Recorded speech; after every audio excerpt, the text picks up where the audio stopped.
हाँ हाँ क्या देखा?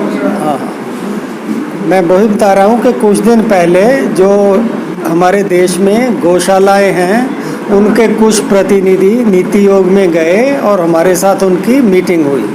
तो उन्होंने जो गौशालाओं को मुश्किलें आ रही हैं, विशेष तौर पर जो आर्थिक मुश्किलें आ रही हैं, कैसे गाय के लिए चारा अरेंज किया जाए, उनको देख रेख की व्यवस्था कैसे की जाए और गाय की इकॉनमी को इस देश में कैसे प्रमोट किया जाए, उसके लिए नीति आयोग को नीतियाँ बनाने के लिए कहा।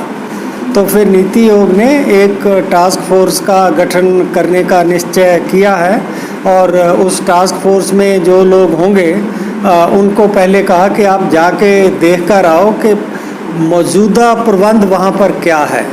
एट प्रेजेंट वो गौशाला वाले गोबर से क्या कर रहे हैं, यदि कोई वहाँ दूध या घी होता है उसको वो कैसे कर रहे हैं, और इतनी बड़ी बड़ी गौशालाएं हैं उनका कैसे वो प्रबंधन कर रहे हैं, उनके पास कितनी ज़मीन है, ताकि यदि कोई वहाँ ये कोई प्लांट लगाने का या कोई ऐसी बात होती है तो उनके पास ज़मीन भी है या कोई नहीं है।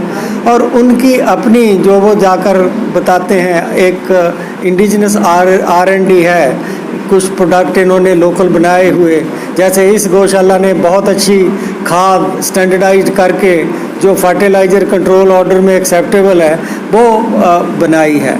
तो इस तरह के अनुभवों को हम देश में गाय के लिए नीति बनाने के लिए, गौशाला के लिए नीति बनाने के लिए कैसे यूज़ कर सकें, यही देखने के लिए हम आए हैं और यही इनके साथ डिस्कस कर रहे हैं। गौशाला में कोई कमियां मिली हैं?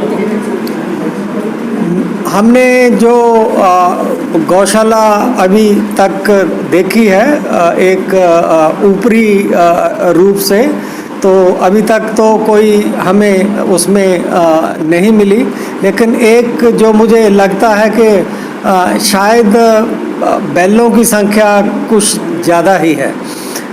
गाय की संख्या आम जितनी होती है वो बहुत ज़्यादा होती है, बैलों की काफ़ी कम होती है, लेकिन यहाँ कुछ कारण होंगे कि जिस वजह से बैल काफ़ी संख्या में है। तो यही एक मुझे लगा कि शायद कुछ इम्बैलेंस इस तरह का होगा। और दूसरा जो इन्होंने अभी तक 3000 गाय से गैस बनाते हैं और गोबर बनाते हैं, मैं समझता हूँ इसको यहीं तक सीमित नहीं रखना चाहिए।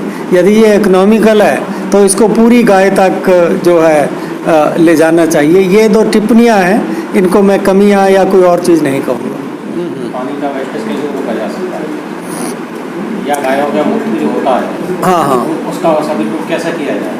इन्होंने जो हमें बताया कि जो गोबर में से पानी निकलता है, क्योंकि उसको थोड़ा जब गोबर प्लांट से आ जाता है तो उसमें कोई 80-90% पानी होता है, तो उसको आप सीधा नहीं मार्केट कर सकते, नहीं तो वो थैले में ही पानी निचड़ना शुरू हो जाएगा।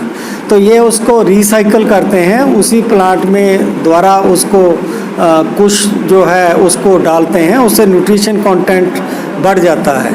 दूसरा ये है कि वो जो लिक्विड उसमें से निकलता है उसमें न्यूट्रिशन काफ़ी ज़्यादा होता है, और उस न्यूट्रिशन को भी ये खेतों में डालते हैं, अच्छा होता है। जहाँ तक गौमूत्र का आपने बताया, उसका एक इस्तेमाल ये कर रहे हैं वो जीवामृतम बनाने के लिए। तो जीवामृतम में यदि आप उस गोबर की जो खाद बनाई है उसमें आप जीवामृतम डाल दें तो उसकी क्वालिटी कई एस्पेक्ट्स में बढ़ जाती है। तो मुझे लगा है कि ये सबसे बड़ा एक उपयोग उसके गाँव के यूरिन का है।